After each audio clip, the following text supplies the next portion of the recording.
बहुत पुराने समय की बात है। इंद्रापुर नाम का एक शांत और समृद्ध गांव था। उसी गांव में सुमंत नाम का एक धर्मपरायण और सत्यनिष्ठ व्यक्ति रहता था। वो सदा पुण्य कर्म में लीन रहता, पर दुर्भाग्य से उसका इकलौता पुत्र श्रीधर उसके बिल्कुल विपरीत स्वभाव का था। श्रीधर अत्यंत लोभी, क्रूर और स्वार्थी था। धन की लालसा और गलत संगति ने उसके चरित्र को पूरी तरह बिगाड़ दिया था। जब उसकी दुष्ट प्रवृत्तियां सीमा पार करने लगी, तब गांव के जमींदार और स्वयं उसके पिता सुमंत ने भी उसे समझाया, परंतु श्रीधर पर किसी बात का कोई असर नहीं हुआ। अंततः समाज और परिवार की मर्यादा को बचाने के लिए जमींदार ने उसे गांव से निकाल दिया। अपमान और क्रोध से भरा श्रीधर इंद्रापुर छोड़कर चंद्रनगर चला गया। चंद्रनगर में महेश नाम का एक प्रतिष्ठित महाजन रहता था।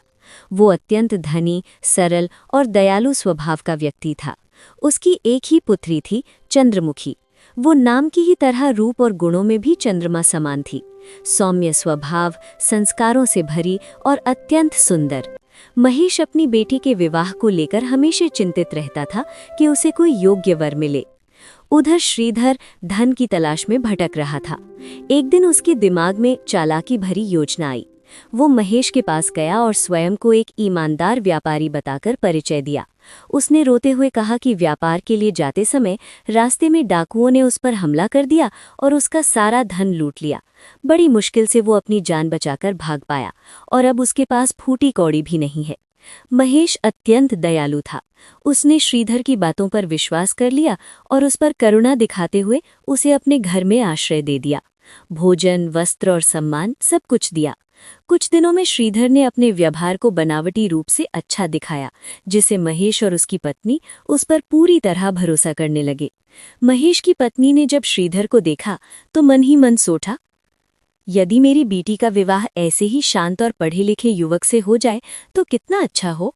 उसने ये बात महेश को बताई। महेश को भी ये प्रस्ताव उचित लगा। एक दिन वो श्रीधर के पास गया और बड़े ही स्नेहपूर्वक बोला कि वो अपनी बेटी चंद्रमुखी का विवाह उससे करना चाहता है। ये सुनकर श्रीधर भीतर ही भीतर चौंक गया। वो तो केवल धन की लालसा में आया था, पर अब तो भाग्य स्वयं उसे जवाई बना रहा था। उसने बिना देर किए प्रस्ताव स्वीकार कर लिया। धूमधाम से चंद्रमुखी का विवाह श्रीधर से कर दिया गया। महेश ने अपनी बेटी को बहुत सारा धन, सोना चांदी और वस्त्र दिए। इतनी सुंदर, संस्कारी और धनी पत्नी पाकर श्रीधर मन ही मन प्रसन्न था, पर उसका स्वभाव नहीं बदला। कुछ समय बाद चंद्रमुखी ने प्रेम पूर्वक पूछा, स्वामी, क्या अब हम आपके गांव नहीं जाएंगे? मैं आपके माता पिता से मिलना चाहती हूँ। श्रीधर ने हाँ कह दी। विदाई के समय महेश ने फिर से बहुत सा धन और आभूषण दिए। श्रीधर धन संपत्ति के साथ अपनी पत्नी को लेकर निकल पड़ा। रास्ते में उसकी असली दुष्टता जाग उठी।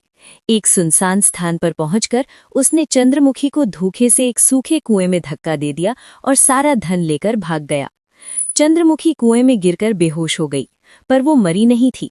काफी समय बाद जब उसे होश आया तो वो रोने चिल्लाने लगी। उसी समय वहां से गुजर रहा एक दयालु व्यक्ति उसकी आवाज सुनकर कुएं के पास आया। उसने किसी तरह चंद्रमुखी को बाहर निकाला और उसे उसके माता पिता के पास पहुंचा दिया।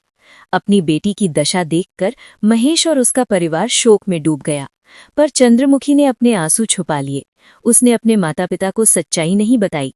उसने कहा कि रास्ते में डाकुओं ने हमला किया, उसे कुएं में फेंक दिया और उसके पति को पकड़कर ले गए। वो नहीं चाहती थी कि उसके माता पिता को और कष्ट हो। उधर श्रीधर एक दूसरे शहर में जाकर ऐश करने लगा। जुए, शराब और बुरी संगत में उसने सारा धन उड़ा दिया। कुछ ही समय में वो पूरी तरह कंगाल हो गया। अब उसकी हालत ऐसी हो गई कि उसे भीख मांगनी पड़ी। भीख मांगते मांगते एक दिन वो उसी गांव में आ पहुंचा जहां महेश रहता था। उसमें महेश के घर जाने की हिम्मत नहीं थी।